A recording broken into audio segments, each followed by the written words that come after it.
Assalamualaikum Tias. Waalaikumsalam Ibu. Bagaimana kabarnya? Lagi kurang baik. Oh gitu ya. Iya Ibu. Iya. Nah, Tias, Ibu tahu kamu terlibat perkelahian dengan Lina tadi. Ya, betul? Iya Ibu. Saya, Ibu ya, bisa melihat kamu masih kesal dan mungkin merasa tertekan setelah kejadian itu. Ibu tidak untuk menghakimi ya di sini ya. Tapi mari kita coba bicarakan apa yang terjadi. Bagaimana perasaanmu saat ini? Saya masih merasa marah. Bu, saya tidak tahan lagi dengan ejekan Lina. Dia bilang hal-hal yang sangat menyakitkan. Oh begitu. Ibu bisa memahami kenapa Tias merasa marah. Perasaanmu saat ini ya seperti ini ya.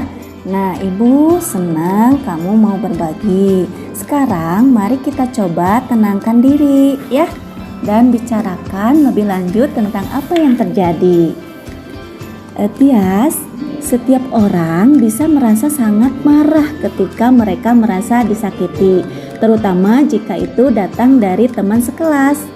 Ibu tahu bahwa kamu tidak ingin hal ini terjadi. Apa yang dikatakan Lina yang membuatmu sangat marah? Dia bilang saya tidak pantas punya teman karena saya terlalu sombong. Itu sangat menyakitkan, Bu, karena saya sebenarnya tidak pernah bermaksud untuk seperti itu. Baik, Ibu mengerti itu sangat menyakitkan. Kadang-kadang kata-kata orang lain itu bisa lebih menyakitkan daripada yang mereka maksudkan, ya. Dan itu bisa membuat kita bereaksi dengan cara yang kita sesali.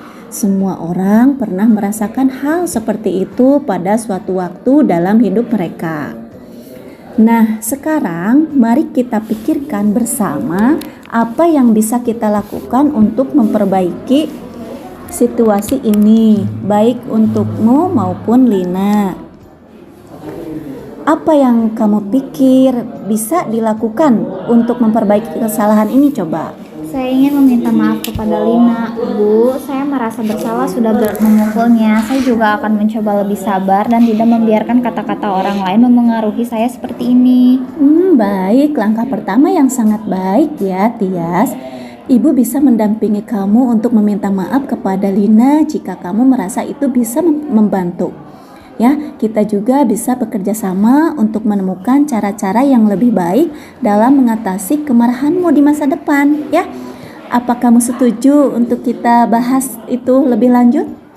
Iya Bu, saya mau belajar bagaimana mengendalikan amarah saya supaya tidak terjadi lagi. Bagus sekali Tias ya, kita bisa membuat rencana bersama. Mari kita mulai dengan membuat kesepakatan bahwa jika kamu merasa marah, kamu akan memberitahu guru dan saya ya sebagai guru bimbingan konseling. Dan kita bisa bicara sebelum hal-hal memburuk ya. Kita juga bisa mencari kegiatan yang bisa membantu Tias menenangkan diri, misalnya seperti berolahraga atau teknik pernapasan ya. Apa kamu setuju dengan rencana ini? Saya setuju. Bu, saya ingin menjadi lebih baik. Iya, baik, alhamdulillah ya. Terima kasih. Semoga niat baiknya terlaksana dan teraplikasikan. Baik, cukup? Cukup Ibu. Iya, boleh atuh ya, silakan ke kelas lagi. Iya Bu. Assalamualaikum warahmatullahi wabarakatuh. Waalaikumsalam warahmatullahi wabarakatuh. Assalamualaikum Ridwan. Waalaikumsalam. Bagaimana kabarnya? Alhamdulillah baik. Iya, terima kasih. Ridwan, Ibu melihat bahwa kamu beberapa kali ini datang terlambat ya? Iya Bu. Ibu ingin tahu lebih banyak ya tentang apa yang terjadi. Bagaimana nih perasaannya tentang situasi ini? Saya merasa tidak enak Bu. Saya tahu terlambat itu salah. Tapi saya benar-benar kesulitan untuk bangun pagi Bu. Oh begitu ya. Ibu bisa mengerti kalau kamu merasa tidak nyaman dengan hal ini. Tidak apa-apa. Kita di sini untuk mencari tahu apa yang bisa dilakukan agar kamu tidak merasa terbebani lagi. Mari kita coba bicarakan lebih lanjut ya. Ya, Bu. Ridwan, terlambat memang bukan kebiasaan yang baik dan ibu tahu bahwa kamu juga hal ini tahu ya. Ya. Tapi ibu juga mengerti bahwa ada banyak alasan yang bisa membuat seseorang terlambat. Ya, Ridwan mengatakan bahwa Ridwan itu kesulitan bangun pagi ya. Iya, Bu. Bisa kamu ceritakan lebih banyak tentang itu? Ya, Bu. Saya sering kesulitan tidur di malam hari. Kadang-kadang saya baru bisa tidur sangat larut dan itu membuat saya susah bangun pagi. Saya juga merasa lelah sepanjang hari, Bu. Oh, begitu ya. Memang itu bisa menjadi sangat sulit ya, Rid. Iya, Bu. Banyak siswa yang mengalami kesulitan seperti itu, terutama jika ada banyak hal yang mereka pikirkan. Nah, Ibu senang kamu bisa berbagi ya. Tidur yang cukup itu penting, bukan hanya untuk datang ke sekolah tepat waktu, tapi juga untuk kesehatanmu dan kemampuanmu untuk belajar dengan baik ya. Nah, sekarang mari kita pikirkan bersama apa yang bisa dilakukan untuk memperbaiki situasi ini. Apa yang menurutmu bisa membantu kamu bangun lebih pagi? Coba. Mungkin saya bisa mencoba tidur lebih awal, Bu. Saya juga bisa menyiapkan tas dan seragam sekolah sebelum tidur, supaya paginya lebih cepat siap, Bu. Oh iya, itu ide yang sangat bagus loh, Ridwan. Mempersiapkan segala sesuatunya di malam hari bisa membuat pagi hari jadi lebih mudah. Bagaimana kalau kita juga membuat jadwal tidur yang konsisten? Mungkin Ridwan bisa mulai tidur pada jam yang sama setiap malam dan kita bisa lihat apakah itu membantu. Iya, Bu. Saya akan mencoba untuk tidur lebih awal dan mengikuti jadwal yang konsisten. Bagus sekali. Kita akan cek perkembanganmu minggu depan ya. Ibu yakin Ridwan pasti bisa melakukannya. Jika Ridwan merasa kesulitan, jangan ragu untuk bicara lagi dengan ibu ya. Kita bisa mencari solusi lain bersama-sama ya. Terima kasih, Bu. Saya akan berusaha lebih baik. Baik, alhamdulillah. Cukup? Cukup, Bu. Iya. Baik, kalau sudah cukup boleh ke kelas lagi ya. Iya, Bu. Assalamualaikum. Waalaikumsalam warahmatullahi wabarakatuh.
Assalamualaikum warahmatullahi wabarakatuh. Alhamdulillah pada kesempatan ini kita dapat berkumpul dalam kegiatan diseminasi budaya positif sebagai salah satu tugas dari modul 1.4 aksi nyata tentang budaya positif. Terima kasih banyak atas kehadiran Ibu Bapak yang telah bersedia hadir. Saya memberikan apresiasi yang setinggi-tingginya kepada Ibu Bapak yang telah bersedia hadir. Baik, kita lihat apa itu budaya positif. Mungkin ada yang sudah tahu apa itu budaya positif. Budaya positif merupakan suatu lingkungan sosial yang didasarkan pada prinsip saling menghargai, mendukung dan mendorong setiap orang untuk berkembang secara optimal. menciptakan lingkungan belajar yang aman, inklusif, konstruktif, di mana siswa didorong untuk berpartisipasi aktif dalam proses belajar, sehingga siswa bisa merasa dihargai, diakui, diperhatikan. Itu makna dari budaya positif. Di sini ada 6, bahkan 7 ya. Yang keenamnya itu positif kontrol itu dan restitusi ada 2. Konsep utama modul budaya positif ini yang pertama adanya perubahan paradigma belajar. Kemudian yang keduanya ada disiplin positif. Yang ketiga ada kebutuhan dasar manusia. Yang keempat motivasi perilaku manusia. Yang kelima keyakinan kelas. Dan yang keenam ada posisi kontrol dan restitusi. Hal nomor 6 ini berbeda tapi saling berkaitan. Kemudian kita lihat dulu perubahan paradigma belajar. Apa itu perubahan paradigma belajar dalam budaya positif? Yaitu suatu pergeseran dari pendekatan otoriter dan berbasis hukuman menuju lingkungan pendidikan yang mendorong tanggung jawab, kerjasama, dan perkembangan karakter dengan menghargai proses belajar dan memahami dampak perilakunya. Nah, di sini siswa diharapkan tidak hanya apalagi ketika siswa melakukan kesalahan, bukan berarti langsung dijudge dengan hukuman, tetapi anak diberikan hal-hal yang membuat mereka sadar akan apa yang sudah dilakukannya dan bisa mendorong adanya rasa tanggung jawab dari dirinya atas apa yang sudah dilakukannya. Nah, kemudian yang kedua ada disiplin positif. Cara penerapan disiplin ini mengajarkan anak untuk bisa seperti yang tadi bertanggung jawab, menumbuhkan kesadaran diri berdasarkan nilai-nilai kebajikan. Sebagaimana dalam tujuan pendidikan nasional menurut Ki Hajar Dewantara bahwa pendidikan itu ajarlah tuntunlah siswa sesuai dengan kodrat dan zamannya. Hal ini semua guru harusnya bisa mengajarkan hal-hal yang bisa menumbuhkan karakter positif, karakter baik, bisa juga menumbuhkan rasa tanggung jawabnya, dan lebih ke arah disiplin diri yang dapat mengontrol diri dalam melakukan segala tindakan. Hal ini dapat membuat murid memahami dan menyadari berdasarkan motivasi internal, bukan akibat paksaan atau pujian atau hukuman. Nah, akibat paksaan, pujian atau hukuman itu bagian dari motivasi eksternal yang tidak harus dikembangkan oleh siswa ataupun kita sebagai guru. Kemudian kita beralih ke kebutuhan dasar manusia. Di sini ada 5 kebutuhan dasar manusia. Yang pertama ada survival, yaitu kebutuhan untuk bertahan hidup. Contohnya misalnya memerlukan makan, minum, kemudian tempat tinggal, nah itu bagian dari survival. Kemudian ada rasa cinta kasih atau diterima atau kasih sayang. Kita bahkan siswa memerlukan kasih sayang kita. Kita pun sama memerlukan kasih sayang orang lain. Nah ini kebutuhan dasar manusia. Nah yang ketiga ada penguasaan. Penguasaan di sini semua orang menginginkan hal yang terbaik untuk dirinya, apalagi siswa untuk mengantarkan prestasinya ke hal yang lebih optimal lagi. Di sini manusia memerlukan penguasaan, memerlukan prestasi yang bagus dan bagaimana cara mencapainya. Kemudian ada juga kebebasan. Di sini siswa ataupun kita bebas, ada kebebasan, ada keinginan bebas, ingin mengungkapkan pendapat misalnya, atau memberikan inovasi baru. Nah ini merupakan kebutuhan dasar manusia. Kemudian ada fun atau kesenangan, di mana semua manusia, guru ataupun siswa, ada kalanya ingin fun. Seperti misalnya siswa ingin belajar dengan kita itu dengan hal yang menyenangkan. Kemudian di sisi lain bahwa kebutuhan dasar manusia itu bahwa kita pun ingin misalnya ada hal-hal yang membuat kita bahagia, membuat kita senang. Nah itu inti dari kebutuhan dasar manusia. Kemudian di sini ada salah satu contoh kebutuhan dasar manusia. Ibu Ani, guru kelas 5 di SD Pelita Hati. Ini contoh yang paling dasar ya. Pak Agus sedang bingung menghadapi salah satu murid kelas namanya Agus. Beberapa anak telah datang dan mengeluhkan Agus yang seringkali meminta bekal makan siang mereka dengan paksa. Jadi Agus ini meminta bekal teman-temannya secara paksa. Kemudian jika Anda menghadapi situasi tersebut, Bu Ani, apa yang akan Anda lakukan jika menjadi Bu Ani? Karena Bu Ani yang mengajar di kelas itu. Bagaimana kira-kira? Ada yang mau menanggapi? Silakan. Nah, tindakan tersebut agar mengetahui kebutuhan mana yang sedang berusaha dipenuhi oleh Agus, yaitu apabila jawaban Agus karena ia lapar dan orang tuanya tidak membawakannya bekal, berarti itu kebutuhan bertahan hidup atau tadi survival. Kemudian apabila jawaban Agus karena ia senang temannya jadi memperhatikan dia, nah itu berarti kebutuhan kasih sayang. Agus menginginkan kebutuhan kasih sayang. Kemudian apabila jawaban Agus, dia merasa hebat karena temannya jadi takut misalnya, terus menuruti keinginannya. Nah itu kebutuhan dari penguasaan, pengakuan atas kemampuan dirinya. Kemudian jika Agus menjawab bosan dengan bekal yang dibawakan ibunya karena selalu membawakan bekal yang sama, nah berarti kebutuhannya itu kebebasan, ingin apa yang diberikan oleh ibunya itu berbeda, melihat teman-temannya misalnya membawa bekal yang bervariatif, sedangkan misalnya ibunya tetap itu aja yang dibawa, nasi dan lauk misalnya, tidak ada sayurannya misalnya. Nah itu bagian dari kebebasan. Agus itu sepertinya ingin merasakan kebebasan, ingin mendapatkan makanan yang lain, tidak hanya seperti tetap dari hari Senin misalkan sampai Jumat menunya sama.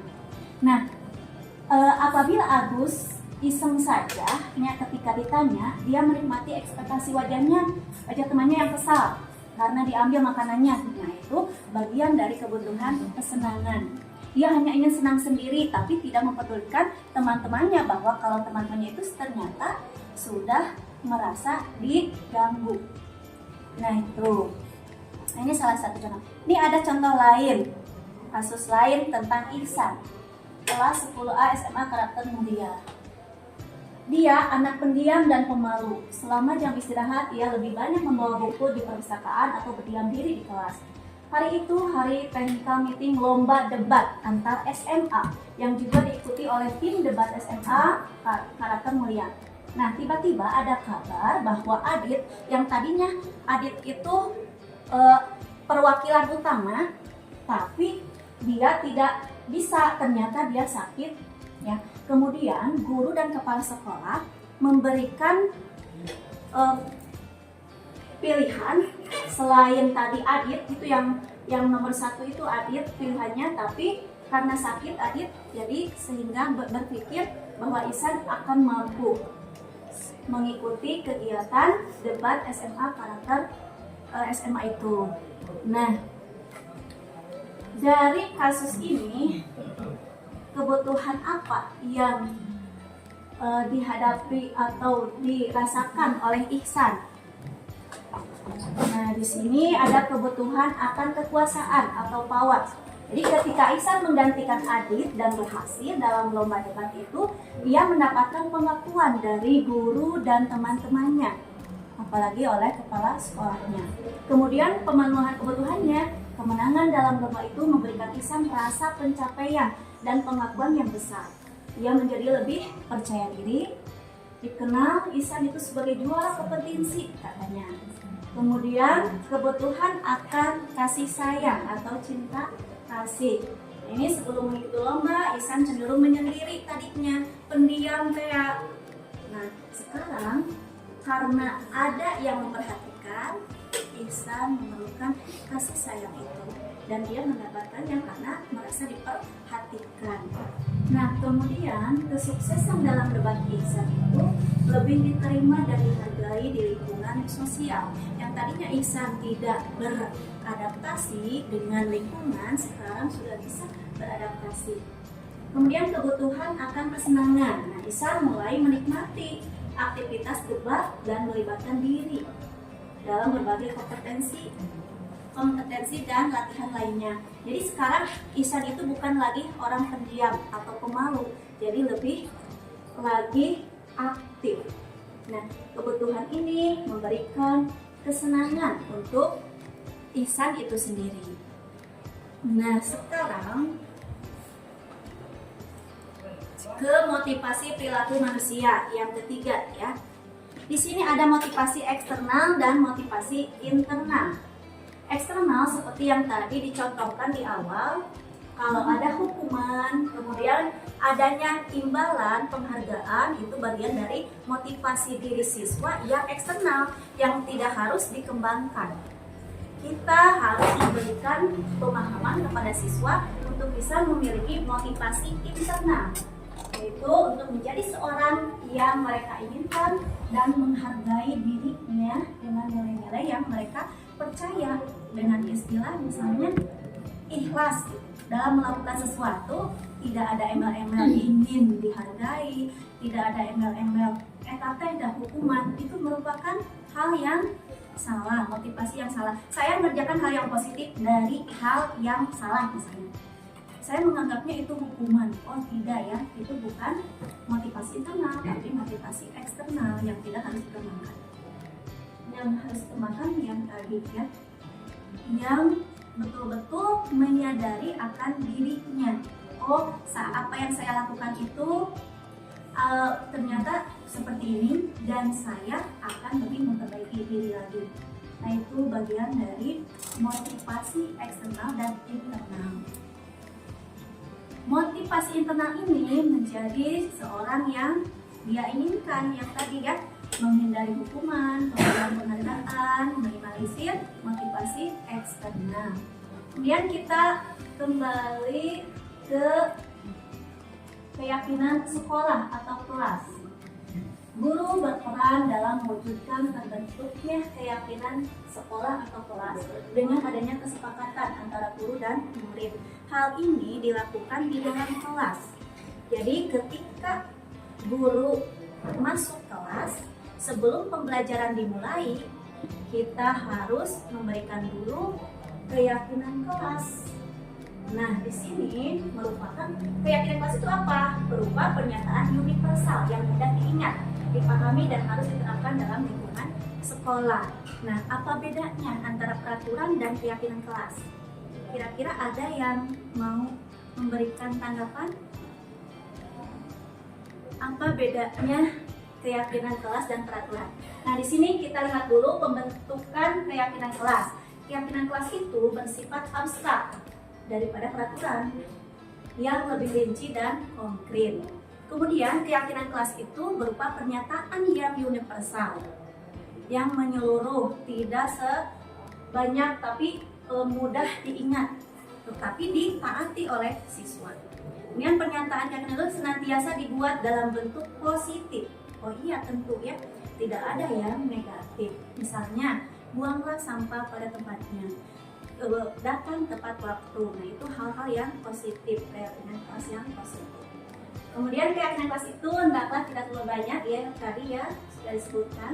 Kemudian semua warga kelas sebaiknya ikut berkontribusi dalam membuat keinginan yang mereka inginkan. Jadi kesepakatan semua. Ada satu anak misalkan mengutarakan, oh saya ingin begini, yang lain setuju tidak. Nah, itu kita harus sepakat agar semua keyakinan kelas itu ditaati, dilakukan dengan penuh kesadaran. Kemudian nih yang tadi ya, bedanya peraturan dan keyakinan kelas. Nah, kalau peraturan kelas Misalnya, selalu kembalikan buku ke tempatnya. Jika misalkan sudah belajar, dibagikan buku perpus misalnya. Nah, setelah beres, berarti peraturannya selalu kembalikan buku ke tempatnya. Nah, keyakinan kelas ini menumbuhkan apa? Nah, menumbuhkan rasa tanggung jawab. Kemudian, misalnya dilarang mengganggu orang lain. Peraturannya itu. Nah, keyakinan kelas atau kebajikan yang ditujunya itu adalah untuk menghormati orang lain dan diri sendiri. Kemudian misalnya hadir di sekolah 15 menit sebelum pembelajaran dimulai. Nah, ini nilai kebajikannya menghormati orang lain, komitmen juga pada tujuan. Terus kemudian misalnya dilarang melakukan kekerasan. Nah, ini tujuannya untuk keselamatan, untuk menghormati orang lain.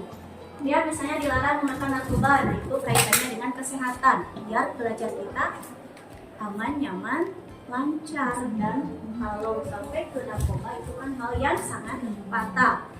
Kemudian bergantian atau menunggu giliran, nah ini bagian dari nilai kebajikan menghormati orang lain atau kesabaran. Tidak bisa kita misalkan ngantri, pengen duluan, langsung nyerobot orang, itu tidak bisa. Nah, di sini keyakinan kelasnya menghormati orang lain dan bersabar, karena kita misalkan ada di belakang orang lain.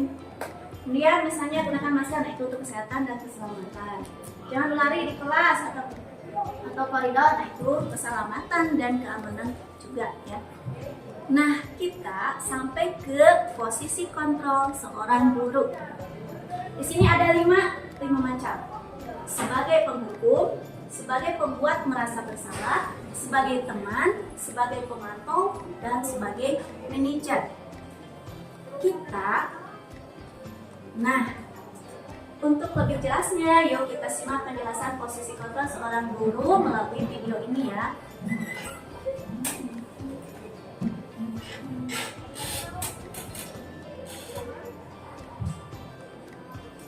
Agar kita lebih jelas mengetahui bagaimana posisi kontrol yang 5 itu, coba kita lihat dulu contohnya.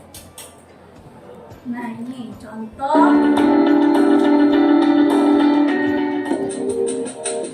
Contohnya penghukum. Yang pertama penghukum.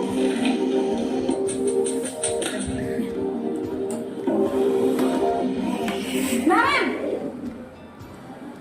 sini kamu. Selamat pagi, Bu. Selalu terlambat. Kamu deh, pasti terlambat. Maaf, Bu. Saya... Apa? Apa coba? Alasan kamu apa lagi? Kapan sih kamu tidak terlambat? Malas sekali ya kamu jadi anak. Saya... Dasar pemalas. Gak kapok-kapok sih kamu. Sudah berapa kali terlambat? Sana, kamu keliling lapangan basket 2 kali. Kenapa saya harus ke lapangan basket, Bu? Kenapa? Kamu melawan ibu? Berani-beraninya jawab. Sudah terlambat, masih berani jawab pula. Sekarang, keliling lapangan basket 5 kali sekalian. Biar kapok. Cepat! Pergi sana ke lapangan basket.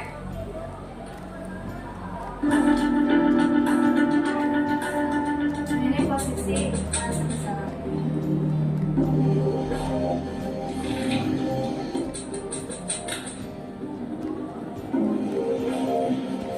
Naren!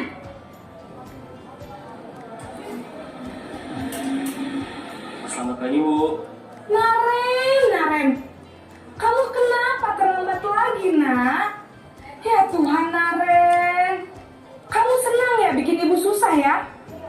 Kalau kamu terlambat lagi, nanti ibu yang ditegur bapak kepala sekolah, nak. Disangka ibu tidak bisa membina kamu. Duh, gimana ini? Maaf, Bu. Duh, Gusti Naren. Kamu suka ya kalau ibu ditegur bapak kepala sekolah?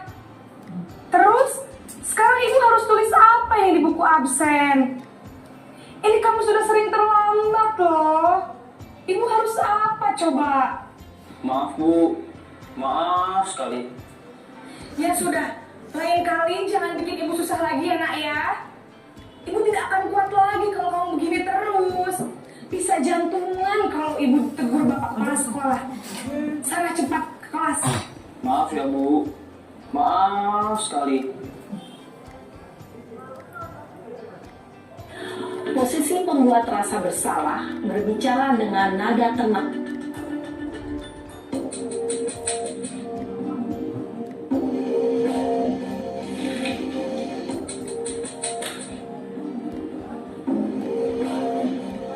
Naren!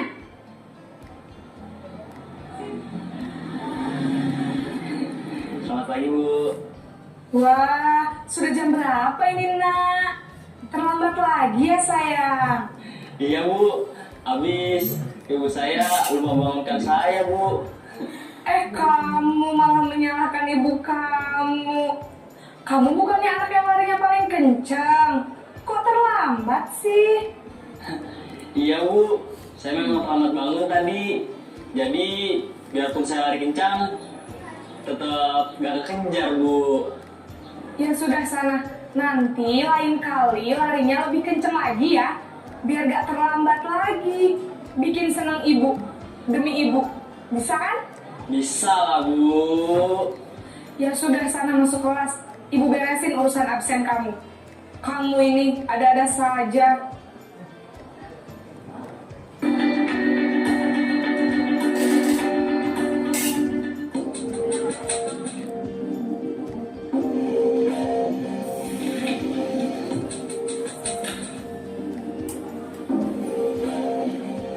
Naren!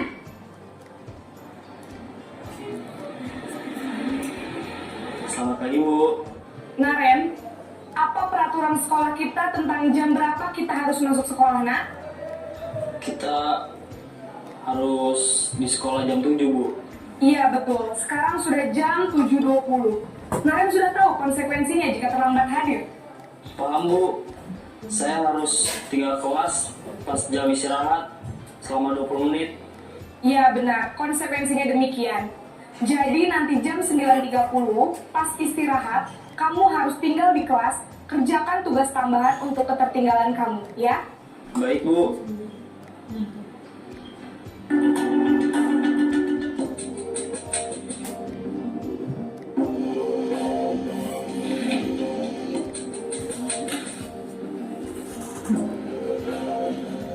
Naren!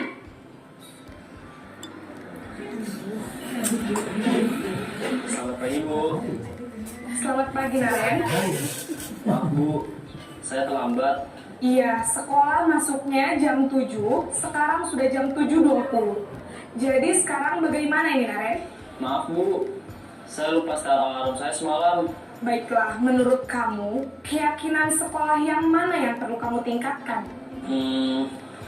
Menghargai diri sendiri dan orang lain mungkin ya Bu. Setuju. Jadi, apakah Naren meyakini prinsip saling menghormati tersebut? Iya Bu, saya meyakininya. Apakah Naren bersedia memperbaiki masalah keterlambatan ini? Bersedia Bu. Bagaimana kamu akan perbaiki masalah keterlambatan ini? Saya akan coba untuk tidak lupa menyetel alarm saya Bu.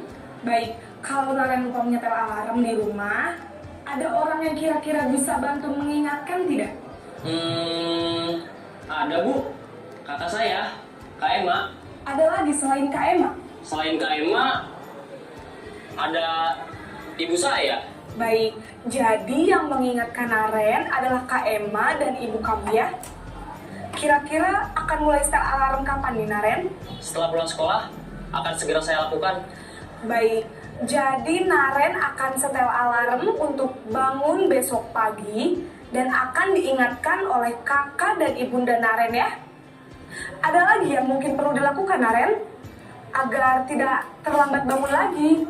Tidak ada Bu. Baik Naren, terima kasih untuk kerjasama kamu. Sekarang kamu perlu kembali ke kelas untuk belajar. Baik Bu, terima kasih.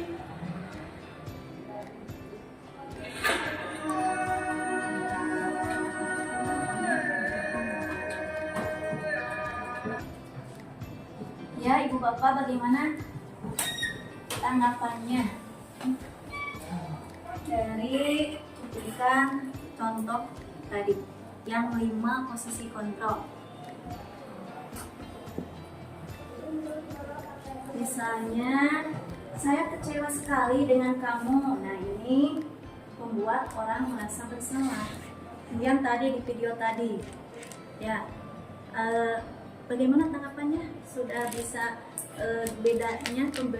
perbedaannya sudah bisa diikuti? Susah. Nah, misalnya ada lagi, kamu tidak pernah benar melakukannya. Nah, ini bagian dari penghukum, langsung menjudge, menyalahkan. Kemudian misalnya, ayolah lakukan demi ibu bapak. Nah, yang tadi juga, ayo sayang demi ibu dong. Nah, itu sebagai teman. Kemudian kalau sebagai pemantau misalnya, apakah kamu mau mendapatkan stiker bintang hari ini? Nah, itu bagian dari memantau. Jadi ada treatment tugas, tapi si guru tersebut terus memantau apa yang harus dilakukan oleh siswa tersebut karena sanksi dari tadi misalkan disebutkan. Kemudian bagaimana kamu bisa menyelesaikan masalah ini? Nah, itu sebagai manajer. Jadi ingin mengetahui dulu kepada siswa bagaimana sih kalau misalnya dengan kejadian ini bagaimana caranya. Jadi menanyakan dulu bagaimana kamu bisa menyelesaikan masalah ini. Dia bisa enggak berpikir melahirkan hal-hal yang untuk perbaikan dirinya. Kemudian ada lagi penghukum, kamu selalu yang paling terakhir. Nah, itu ini contoh-contoh kata-kata dari 5 posisi kontrol. Kemudian yang lebih baik yang mana menurut ibu bapak? Yang manajer. Nah, ini posisi yang lebih bagus dari kelima posisi kontrol tadi. Ya betul ya, harus kita berada di posisi manajer. Guru harus berbuat sesuatu itu bersama murid. Kemudian mempersilakan murid mempertanggungjawabkan perilakunya. Kemudian mendukung juga menemukan solusi dari masalah yang dihadapinya. Ya. Nah, mengacu juga pada restitusi yang menjadikan hal yang sangat penting. Di sini ada 3 restitusi, itu ada 3 bagian. Yang pertama, menstabilkan identitas, di mana di sini tahap ini berdasarkan prinsip ya, membuat kesalahan itu adalah bagian dari proses pembelajaran. Nantinya akan menggeser ke identitas gagal menjadi identitas yang sukses. Nah, contoh kata-katanya misalnya, setiap orang pasti pernah melakukan kesalahan. Kemudian, kamu bukan satu-satunya yang pernah melakukan ini. Nah, si anak itu diajak dulu untuk menstabilkan identitasnya. Apa yang dilakukannya diingat lagi dan diberikan natural. Misalnya dengan tadi, setiap orang pasti melakukan kesalahan. Nah, itu bagian dari umum. Jadi tidak ada yang langsung menyalahkan. Kemudian ada validasi tindakan yang salah. Jadi apa yang sudah dilakukan anak tersebut coba divalidasi lagi oleh kita. Anak bisa enggak mengungkapkan kesalahannya. Nah, itu. Jadi ada respon ketika ditanya dan berpikir, mengulang lagi, merefresh lagi, apa sih salahnya saya, kata siswa itu kan artinya. Nah, misalkan tindakan-tindakannya misalnya seperti kata-katanya, kamu tentu punya alasan mengapa melakukan hal itu. Nah, itu bagian dari anak nanti memvalidasi tindakan yang telah dilakukannya. Kemudian misalnya, adakah cara yang lebih efektif untuk mendapatkan apa yang kamu butuhkan? Jadi siswa itu diajak berpikir, kalau tidak seperti itu, coba ada lagi hal lain. Nah, itu merangsang anak untuk berpikir ke arah yang positif dari apa yang sudah dilakukannya. Kemudian ada menanyakan keyakinan kelas. Di sini seperti yang tadi ada keyakinan kelas, ada peraturan. dan nantinya ada nilai kebajikan, di situ kita merefresh lagi, mengingatkan lagi siswa ke keyakinan kelas. Seperti misalnya tidak akan kesiangan atau sekolah tepat waktu atau datang sekolah tepat waktu. Nah, itu diingatkan kembali ketika siswa kesiangan. Itu menanyakan keyakinan lagi sehingga memunculkan motivasi intrinsik dari dirinya, bukan motivasi yang eksternal. Nah, salah satu contohnya kata-katanya bisa dengan bertanya keyakinan kelas apa yang telah kita sepakati. Nah, itu mengingatkan lagi akan kesepakatan di kelas ketika pembelajaran. Kemudian misalnya, kamu ingin menjadi orang yang seperti apa? Nah, ditanya lagi si anak tersebut itu untuk menanyakan keyakinan.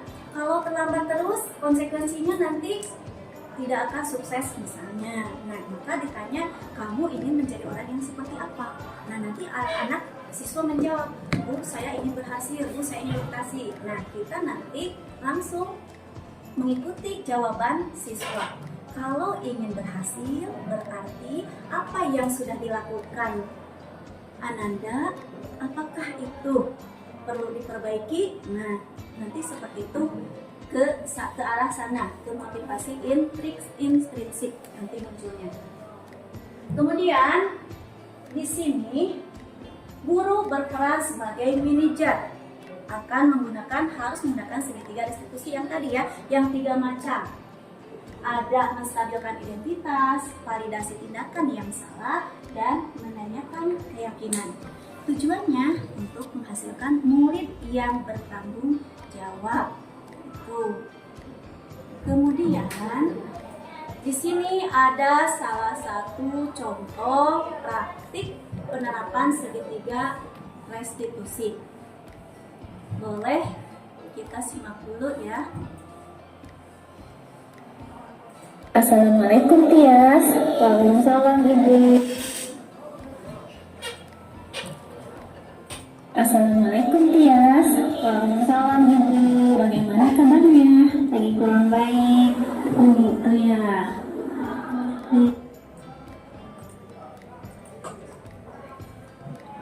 Assalamualaikum Tias.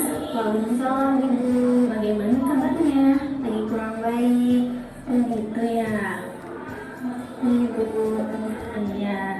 Nah, Tias, Ibu tahu kamu terlibat perkelahian dengan Lina tadi, ya betul? Ibu, saya Ibu ya bisa melihat kamu masih kesal dan mungkin merasa tertekan setelah kejadian itu.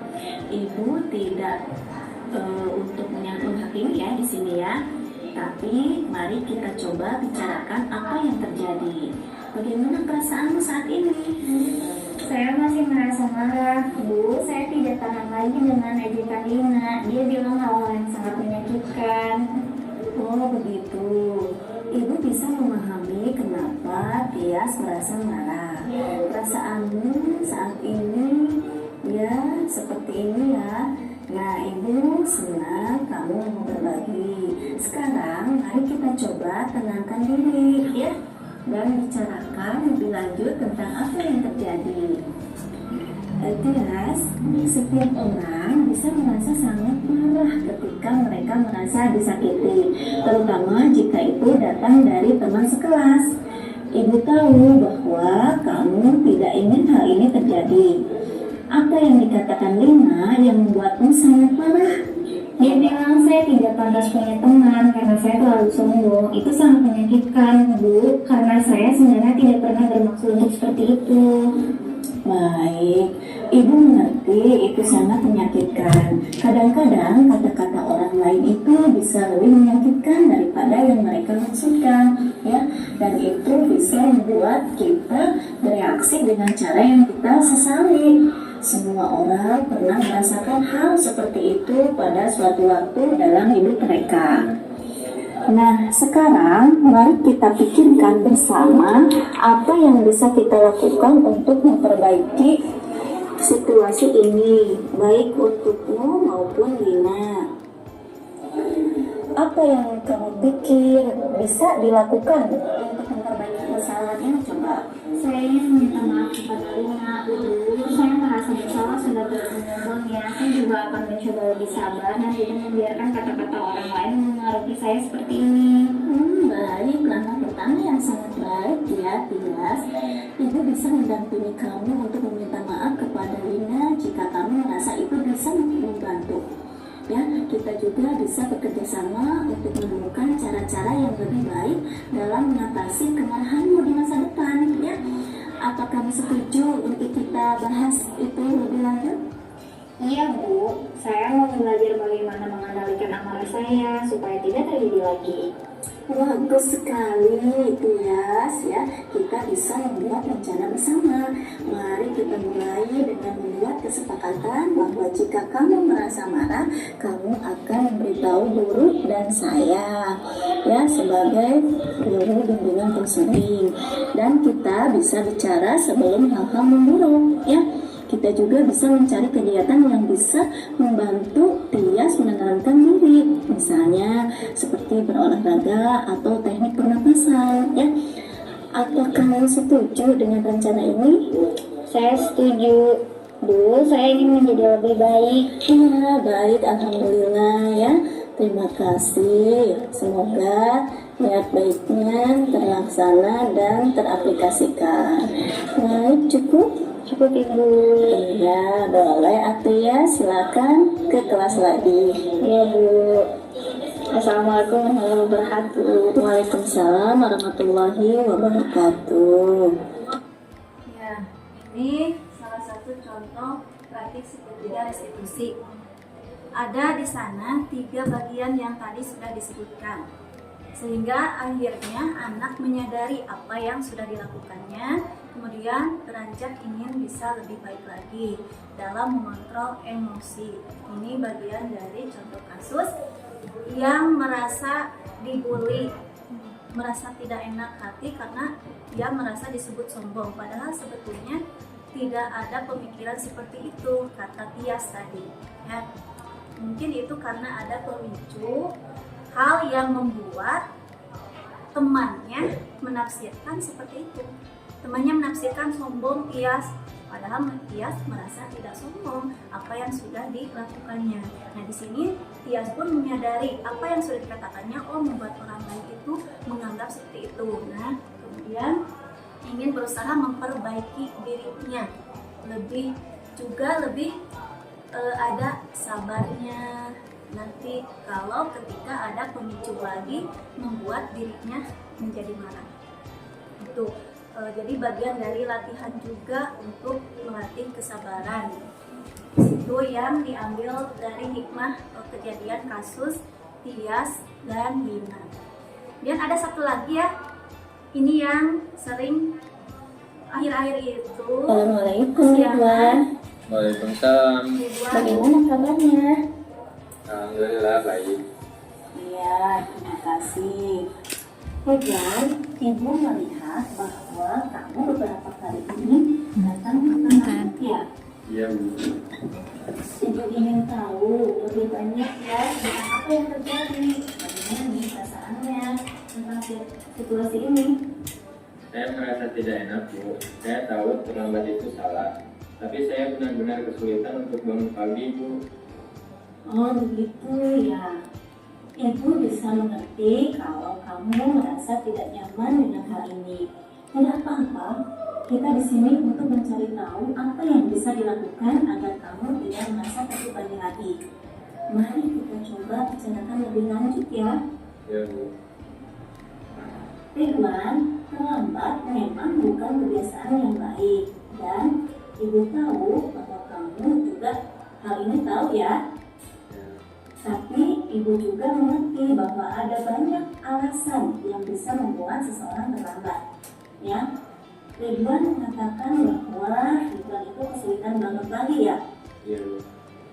Bisa kamu ceritakan lebih banyak tentang itu?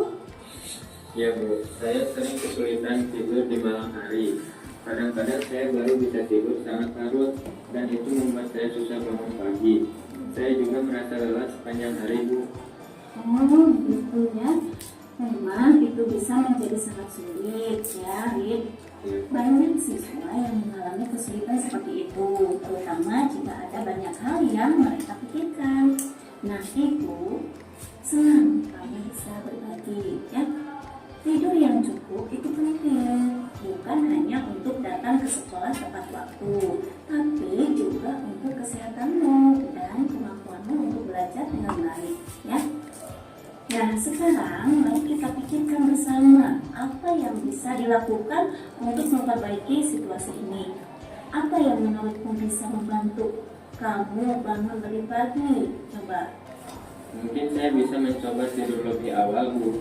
Saya juga bisa menyiapkan tas dan seragam sekolah sebelum tidur, supaya paginya lebih cepat siap, Bu. Oh iya, itu ide yang sangat bagus loh, Iwan. Mempersiapkan segala sesuatunya di malam hari bisa membuat pagi hari jadi lebih mudah. Bagaimana kalau kita juga membuat jadwal tidur yang konsisten? Mungkin Ridwan bisa mulai tidur pada jam yang sama setiap malam dan kita bisa lihat apakah itu membantu. Iya, Bu. Saya akan mencoba untuk tidur lebih awal dan mengikuti jadwal yang konsisten.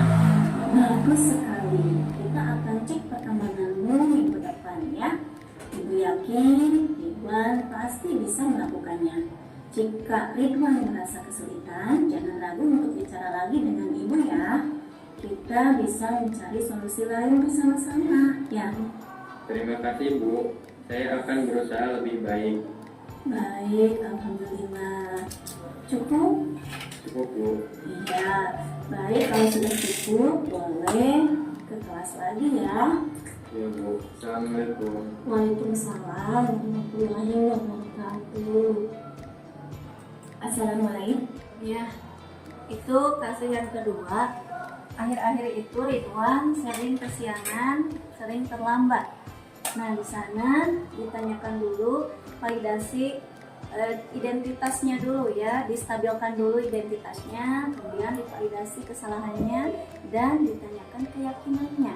Nah, di situ Ridwan akhirnya terdorong untuk betul-betul bisa berpikir, oh saya itu nanti itu harus mempersiapkannya agar tidak kesiangan, itu mempersiapkan sebelumnya dengan misalnya tidur lebih awal, bangun lebih awal, kemudian mempersiapkan segala sesuatunya yang memerlukan keperluan untuk besok, termasuk pelajaran-pelajarannya.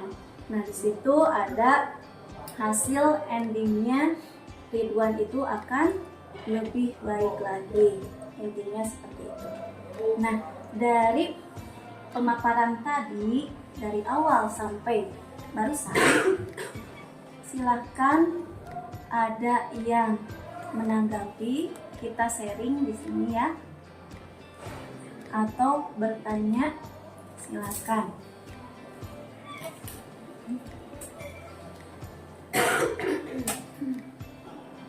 Ayo. Bu Epa, boleh silahkan Bu Epa. Sharing atau apa saja, namanya sharing, menanggapi atau apapun. Ya kita Bu. Terima kasih Bunda yang telah memberikan ilmu sebetulnya kepada kita tentang proses pembelajaran lah yang dapat dibahas ini, dan sedikit banyak kaitannya dengan beberapa siswa. Seperti tadi contoh kasus yang pertama dan yang kedua. Menurut saya kalau kasus-kasus tersebut terjadi di sekolah kita dan penanganannya seperti itu, contohnya kesiangan kita sekarang ini meningkat sesuai kesiangan. Kalau ada permasalahan kesiangan seperti itu dilanjuti seperti pada penayangan video, saya yakin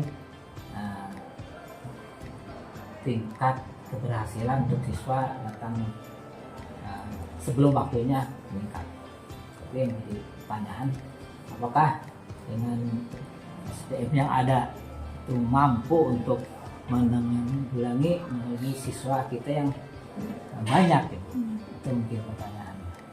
Sebagaimana caranya, apakah harus satu-satu, apakah bisa secara umum seperti ini?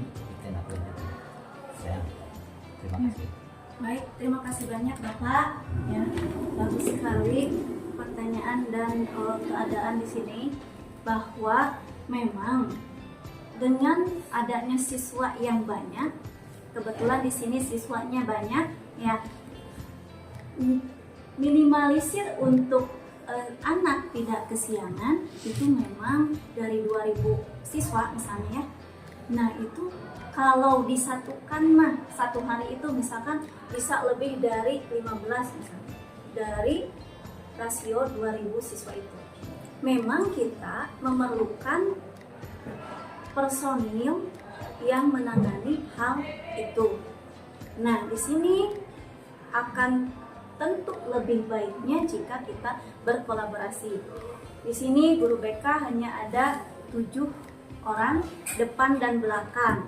Nah, ini masih kurang Pak sebetulnya untuk penanganannya. Tetapi mungkin nanti seperti yang sudah dilakukan, memang kerjasama dengan kesiswaan. Ya, nah kesiswaan di sana di gerbang. Oh, yang kesiangan ini seperti ini. Nah, nanti itu tidak harus memberikan hukuman, kan? Ya, apalagi hukumannya yang tidak mendidik itu sangat tidak disarankan. Tetapi mungkin konsekuensinya jika anak melakukan lagi kesiangan itu apa konsekuensi positifnya? Seperti yang tadi kita berlaku sebagai manajer. Yang lebih bagus 5 posisi kontrol itu kan kita manajer. Jadi boleh kita berkolaborasi dan kemudian nanti pihak PK juga sama memberikan praktik segitiga restitusi, dan sebetulnya tidak harus guru PK saja, tapi semua guru pun harus bisa menerapkan segitiga restitusi.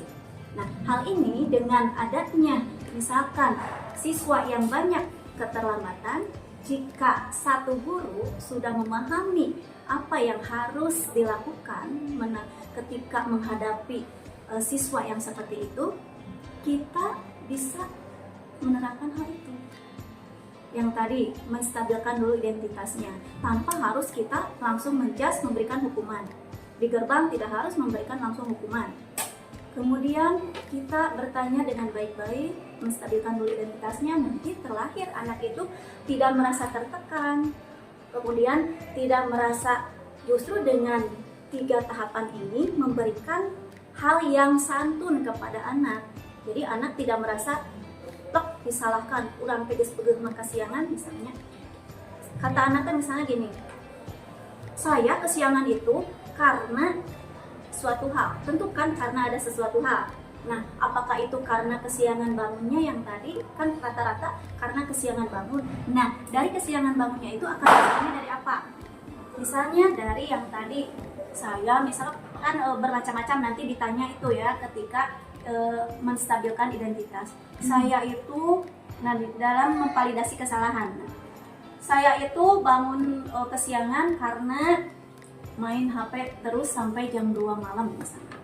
Terus satu lagi, saya kesiangan itu karena bangun jam 3 tapi membantu ibu ke pasar. Nah itu. Kemudian ada lagi yang beralasan bahwa saya itu mengerjakan tugas sampai larut malam sehingga saya betul-betul tanpa kendali kesiangan. Nah itu bermacam-macam ketika ditanya dengan tahapan yang tadi. Jadi tahapannya teh ngaguluyur tapi santun membuat anak menyadari. Akhirnya seperti itu. Nanti ditanyakan keyakinannya, kalau seperti ini terus nanti bagaimana? Kamu akan menjadi seperti apa? Nah itu.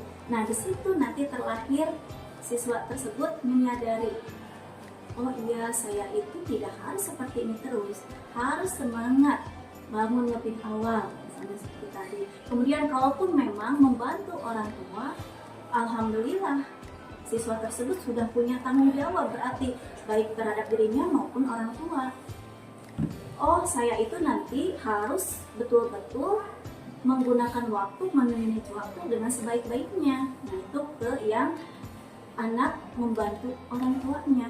Sekolah jalan membantu orang tua juga bisa. Bagus, alhamdulillah jika anak tersebut seperti itu. Nah, nanti ada keyakinan yang ingin dia capai itu. Nah, pada tadi intinya itu bagaimana cara menghadapi yang banyak ketika suatu waktu banyak kesiangan. Nah, itu yang tadi intinya kita berkolaborasi baik dengan guru BK maupun dengan guru-guru semua. Jadi tidak ada istilah daya tambah tugas guru BK antepkeun we. Itu tidak seperti itu. Dan bahkan di sini untuk budaya positif ini yang dikembangkan dan menjadi sentralnya filosofi Ki Hajar Dewantara. Itu bagian dari, selain sebetulnya Ki Hajar Dewantara itu kan yang sudah lalu, maksudnya beliau itu berada di zaman yang lalu, tapi ternyata di zaman yang lalu itu pemikirannya sangat bagus dan sekarang dikembangkan. Hal itu membuat kita betul-betul memang. Nah, di sini dalam budaya positif memang ketika dipelajari, oh iya bagus juga. Tidak kita harus mencontoh tauladan yang dari luar negeri. Di sini saja sudah begitu bagus, gitu ya. Jadi menanganinya dengan menuntun anak sesuai dengan kodrat zaman dan tidak menyampingkan kodrat alamnya. Kodrat alamnya apa? Kodrat yang ada pada dirinya yang melekat, kepribadiannya yang seperti itu. Hanya dibentuk dalam lingkungan sekolah itu ada rambu-rambu, ada pendidikannya bahwa kalau seperti ini tuh tidak baik. Nah itu, jadi ada pembelajaran di sana ketika kodrat alam itu disatukan dengan adanya kodrat zaman. Memang kodrat zaman tidak terlepas dari misalkan penerapan teknologi, nah itu, tapi tidak pula menyampingkan karakter. Di sini Ki Hajar Dewantara juga menjunjung tinggi karakter baik, karakter positif yang diharapkan anak bisa terdorong aktif memberikan inovasi dan berprestasi. Di sela-sela ingin dihargainya, ingin diberi motivasi. Yang tadi 5 kebutuhan dasar manusia itu harus dipahami dan dikembangkan. Itu. Jadi intinya kita bekerja sama, kolaborasi untuk mensukseskan anak didik kita, generasi muda kita bisa lebih baik lagi, bisa berkembang sesuai dengan optimal dan bisa berprestasi. Itu jadi harus ada kerjasama dari semua pihak. Terima kasih Pak. Boleh yang lain?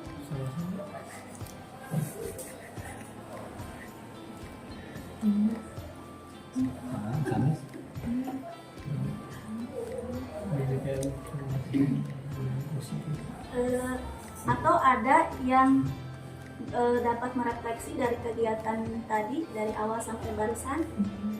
Silakan. Apa yang kita telah pelajari, bagaimana perasaannya, pembelajaran untuk kita apa, dan penerapan ke depannya bagaimana?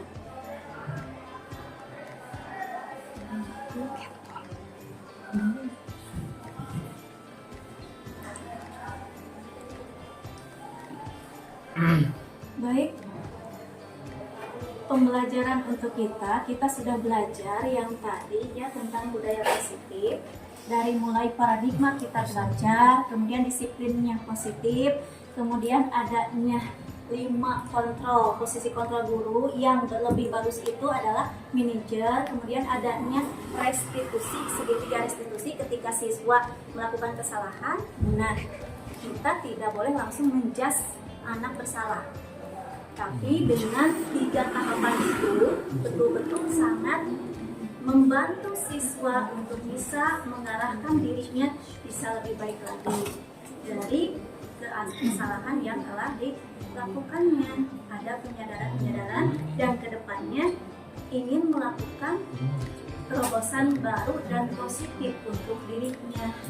Jadi termotivasi adanya hal yang lebih baik untuk dirinya ke depan. Perasaannya Ibu Bapak bagaimana?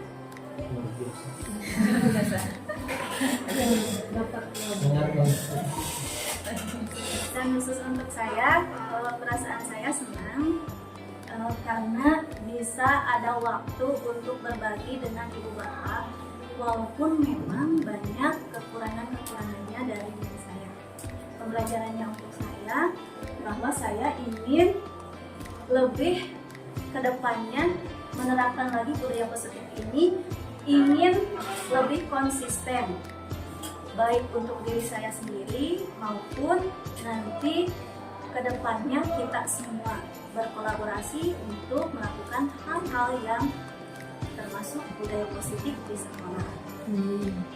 Itu mungkin. Terima kasih banyak atas waktu dan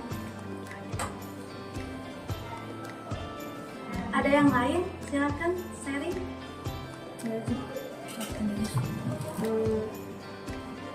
Terima kasih atas kesempatannya. Dari tadi saya menyimak paparan Ibu cukup jelas sekali ya, terutama yang segitiga restitusi. Kadang sebagai seorang guru kita tuh selalu terbawa emosi. Nah, bagaimana caranya agar kita sebagai seorang guru juga tidak begitu mengandalkan emosi kita ketika melakukan restitusi, karena kalau restitusi kan sebelum menstabilkan siswa kita juga harus stabil lebih dulu. Kadang kita melihat siswa melakukan kesalahan pengennya tuh cepat marah gitu. Nah, bagaimana caranya? Mungkin Ibu punya kiat tersendiri agar sebelum kita melakukan restitusi kita sudah restitusi sendiri. Mungkin itu Bu. Ya, terima kasih. Terima kasih banyak. Trik-trik untuk menghadapi siswa agar kita tidak mudah tersulut emosi, apalagi itu siswa melakukan kekeliruan. Sebetulnya dalam diri kita itu harus ada mindfulness dulu.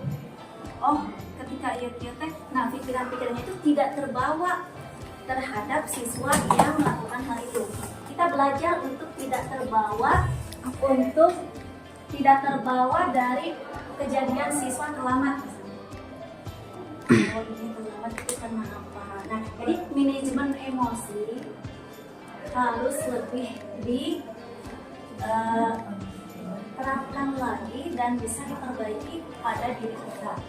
Jadi ketika kita melihat hal yang menurut kita itu salah, kita bisa dengan cara misalnya, ada pemikiran positif terhadap siswa tersebut. Misalnya, siswa ini si Gana kasihan teh, kayaknya kasihan ini anak ini membantu ibunya. Nah, ada kesenuzan dulu agar kita tidak tersulut emosi itu. Salah satunya mungkin triknya seperti itu. Kita kembalikan lagi ke religius kita, bahwa terus kemudian selain religius kita juga kembalikan lagi bahwa siswa itu melakukan kesalahan itu bukan hal yang fatal. Satu kali kesalahan bukan kesalahan yang sangat fatal untuk dirinya. Nah, itu bagian dari trik agar kita tidak tersulut langsung emosi melihat siswa tersebut. Ajas praduga tak bersalah. Iya, begitu bagus. Iya, seperti itu. Intinya di situ. Jadi ada ajas praduga tak bersalah dulu agar kita emosi kita bisa terkendali. Ya, emosi kita bisa terkendali kalau seperti itu. Mudah-mudahan bisa ya Bu. Semoga bisa. Jadi melatih kesabaran itu hal yang sangat penting dalam menghadapi segala sesuatu. Bagaimana Ibu? Iya, memang memerlukan latihan terus-menerus ketika menghadapi sesuatu tersebut. Ya, bagaikan kita sedang saum. Kalau sedang saum terasa dijaga ya. Badai nyarioskeun lagi saum. Tapi kan sebetulnya tidak harus seperti itu ya. Anggapan kita itu harus terus dibiasakan, dan hati bukan karena tujuannya saum jadi seperti ini. Justru harus dihilangkan tujuan dan saum, padahal hal itu teh diri mantina tidak ikhlas lagi ketika melakukan hal, apalagi ketika melakukan puasa. Oh, saya tidak berbicara sekarang mah yang bagaimana misalnya, karena sekarang saya sedang puasa. Kalau sudah buka puasa, wah asal terasa bebas, tidak seperti itu juga. Hanya mungkin itu bagian dari planning kita. Kalau melakukan sesuatu kebaikan itu berarti harus betul-betul konsisten dan bisa kita melakukannya dengan ikhlas. Jadi intinya kesabaran, ikhlas, mengendalikan hal yang negatif untuk bisa terus melakukan hal yang positif. Apapun kejadian yang terjadi pada kita, dihadapi dengan kejadian apapun. Misalnya tentang yang tadi sekitar siswa yang melakukan kesalahan. Bagaimana dia juga terima kasih. Sama mungkin ya. Tapi kalau menurut pengalaman, nah kalau di sini yang baru 4 tahun saja di sini, karakter anak-anak SMA pada kita ada yang kita menaikkan suara, bukan marah juga, meninggikan suara, anak itu baru ngerti. Ada yang di lemah lembut, oke. Tapi kalau menurut karakter siswa dilihatnya, bisa kita lihat di siswa ini apakah dia itu membohong atau apa. Ada yang ngertinya dengan kita meninggikan suara, lemah lembut, itu banyak karakter. Kalau sudah tahu karakter anak, saya kira kita akan bisa membedakan bahwa anak ini harus sedikit keras, sedikit lemah lembut. Beda mungkin cara mengajar atau mendidik di SMK dengan saya dulu di SMP itu sangat beda. Kalau di sini, terutama di lapangan, kalau kita suaranya kecil mungkin nggak ngerti. Kalau kita keras, nggak bisa kalau di lapangan. Tapi kalau di ruangan mungkin akan beda. Kita harus mengetahui dulu karakter siswa. Iya, bagus Bapak, betul, luar biasa Bapak tanggapannya. Memang iya, ada berbagai macam karakter siswa.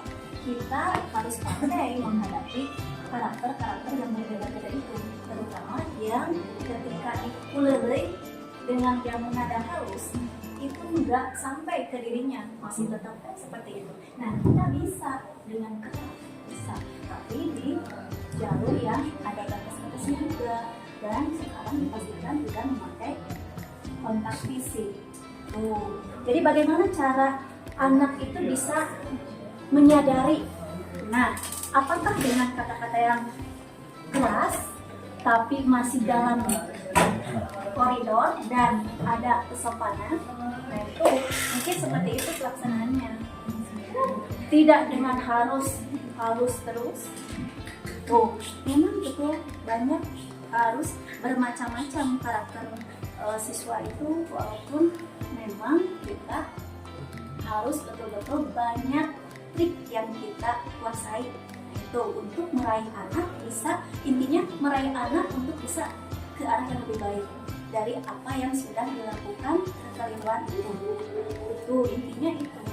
Sekuat tenaga kita apa ya trik yang harus kita berikan agar anak itu bisa menyadari, agar anak itu betul-betul kembali lagi belajar lancar tanpa ada kendala gitu. Dan memang perubahan untuk karakter itu tidak instan, memerlukan waktu, memerlukan berhari-hari. Hanya saja kita harus selalu berkelanjutan memantaunya. Kalau sekali dia nurut, tapi kita tidak melakukan pemantauan, kemungkinan besar dengan adanya lingkungan dia yang masih seperti itu misalnya, nanti akan kembali lagi. Jadi adanya konsistensi lagi pemantauan anak tersebut. Seperti itu harusnya. Tidak dibiarkan hanya sekali. Ketika sudah nurut, poswe. Nah, tidak seperti itu, tapi harus berkelanjutan. Ada legend. Karena dunia lingkungannya dia itu sangat berpengaruh besar untuk dirinya. Apalagi yang siswa sering pulang sekolah ada di luar. Beda dengan siswa yang pulang sekolah langsung di rumah. Akan sangat berbeda. Pengaruh yang datang pada mereka, pada dirinya. Mungkin itu.